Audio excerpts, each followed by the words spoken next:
masuki seberapa penting peran SMK?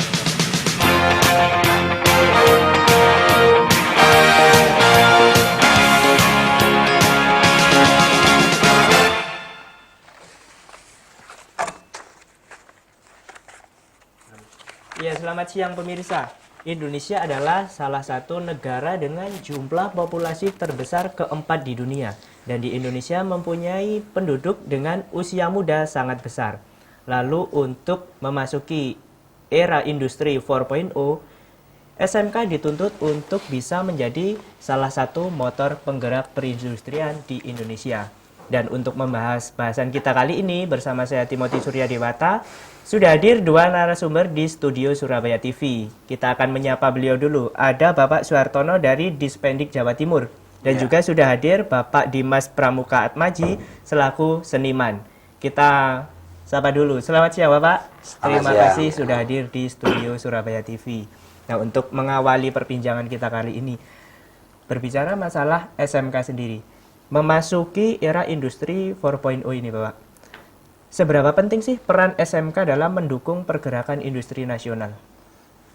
Jadi untuk mendukung pergerakan perekonomian di nasional ini memang sangat penting, apalagi dengan adanya Inpres nomor 9 tahun 2016 tentang revitalisasi SMK.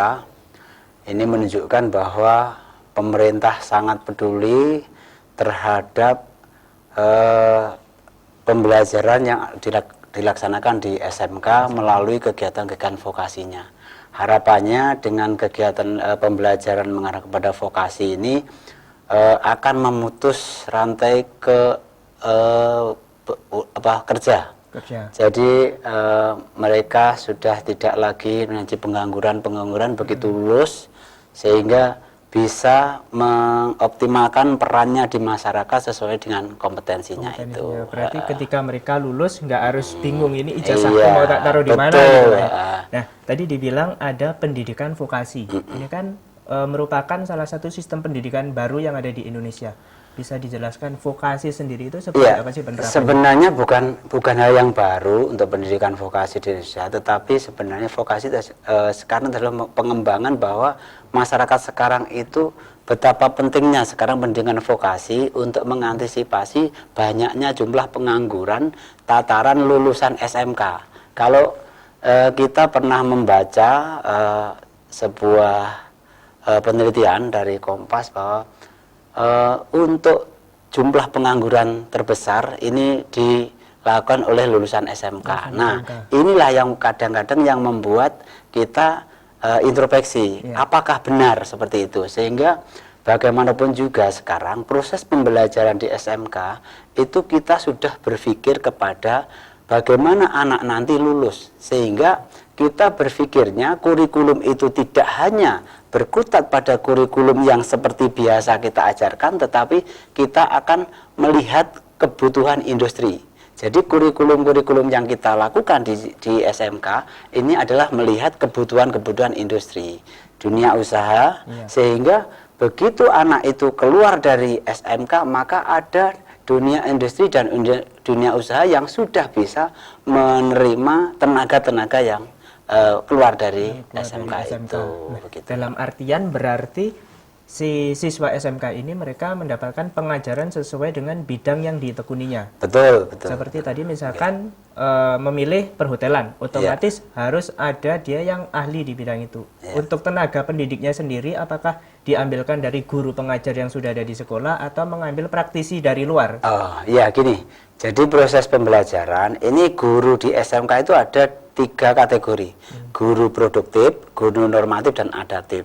Nah, yang saya maksud mengkhusus kepada guru produktif itu memang yang guru memiliki kualifikasi sebagai guru yang mengajar mata praktek tertentu. Contoh pariwisata, dia guru produktif pariwisata, maka memang dia adalah alumni guru pariwisata, sehingga memang tidak bisa diragukan lagi kemampuan dia untuk menyampaikan informasi atau pembelajaran kepada siswa. Tetapi tidak menutup kemungkinan bahwa suatu saat lembaga itu juga akan mengundang guru tamu. Guru tamu itu dari siapa? Mereka memang dari praktisi-praktisi atau pelaku di dunia usaha dan dunia industri. Harapannya dengan pengalaman-pengalaman yang dilakukan oleh para praktisi itu bisa diterjemahkan atau bisa dipelajari oleh anak-anak kita. Begitu. Berarti dari Dinas Pendidikan sendiri dan juga para mereka pelaku industrialisasi sering ngobrol bareng untuk membahas gimana sih sekarang perkembangannya. Iya, jelas memang ada seperti itu. Terus ada juga sudah lembaga-lembaga itu yang langsung melakukan MOU dengan perusahaan. Itu sudah terjadi. Bahkan pada tanggal 7 Maret kemarin ada hampir 98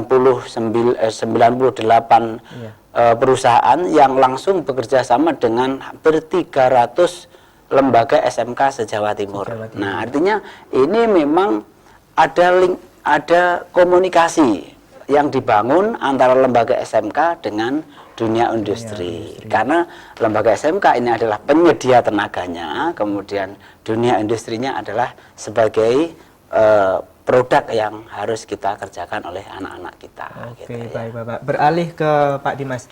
Nah, Pak Dimas di sini adalah sebagai seniman dan juga merupakan lulusan alumni dari SMK. Nah, melihat SMK sendiri, kalau menurut Pak Dimas, apakah seperti yang tadi dikatakan oleh Pak Suhartono, kalau SMK itu setelah lulus susah untuk cari pekerjaan? Pak Dimas sendiri gimana? Gini, menarik sekali berbicara dengan tentang SMK ini yang punya punya harapan besar. Iya, harapan besar. Saya dulu ketika sekolah di SMK, saya sekolah di SMKI Negeri Surabaya dulu. SMKI sekarang SMKN 12. Ya, itu saya termasuk orang yang mujur. Artinya orang mujur itu begini. Ketika saya sekolah di SMA, di SMU dulu, saya tidak naik, terus saya diuncal nenggone SMK, padahal saya tidak punya basic apa-apa. Iya. Ketika itu saya bisa belajar dan saya bertekad bahwa, kalau gitu saya ingin cepat kerja. Itu prinsip saya dulu. Jadi kalau saya di SMA saya harus kuliah dan sebagainya. Tetapi ketika saya masuk SMKI, saya punya saya mendalami basic tari. Jadi waktu itu saya di jurusan tari. Ketika saya lulus dari situ, kebetulan saya mungkin nasib saya di situ ya. Jadi saya mendirikan sanggar. Terus saya bisa mengumpulkan, menghimpun teman-teman organisasi menjadi satu organisasi. Dan di situ saya mengembangkan kreativitas saya yang saya dapat dari SMK. Tadi.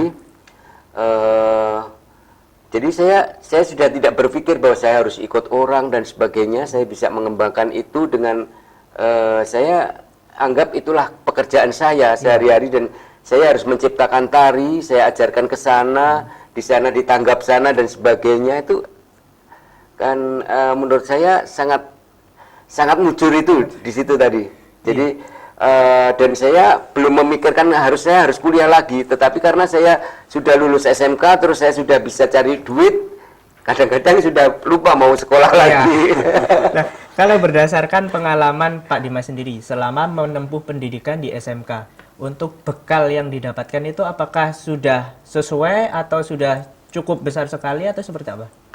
Kalau saya ketika saya lulus dari SMK, mungkin banyak teman saya yang tidak seperti saya ya. Karena mungkin saya mampu membuat suatu organisasi sanggar, dan ketika saya sudah punya sanggar, saya mampu menciptakan sebuah tari, saya mampu menciptakan sebuah karya yang mungkin karya saya itu karya yang laku. Artinya ketika ada tamu di kediaman wali kota, sanggar saya yang tampil. Ketika ada tamu di Gerahadi atau di provinsi, sanggar saya yang tampil. Dan ketika itu saya menciptakan beberapa tari. Kebetulan tari itu dibuat untuk materi promosi pariwisata ke luar negeri. Itu juga sanggar saya yang tampil di sana. Bahkan teman-teman SMK saya itu bergabung ke saya untuk ikut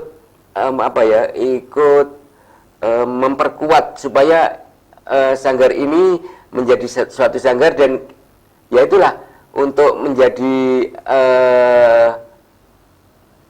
pencaharian. Jadi teman-teman saya yang tidak bisa kuliah akhirnya ya bisa bergabung di situ. Jadi ketika sudah mengumpulkan itu baru bisa kuliah lagi.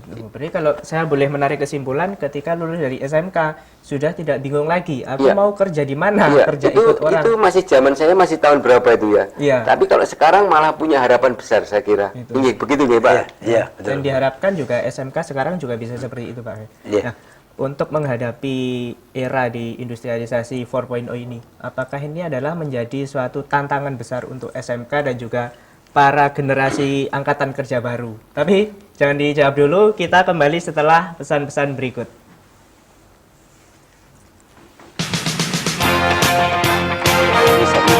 Segmen 1.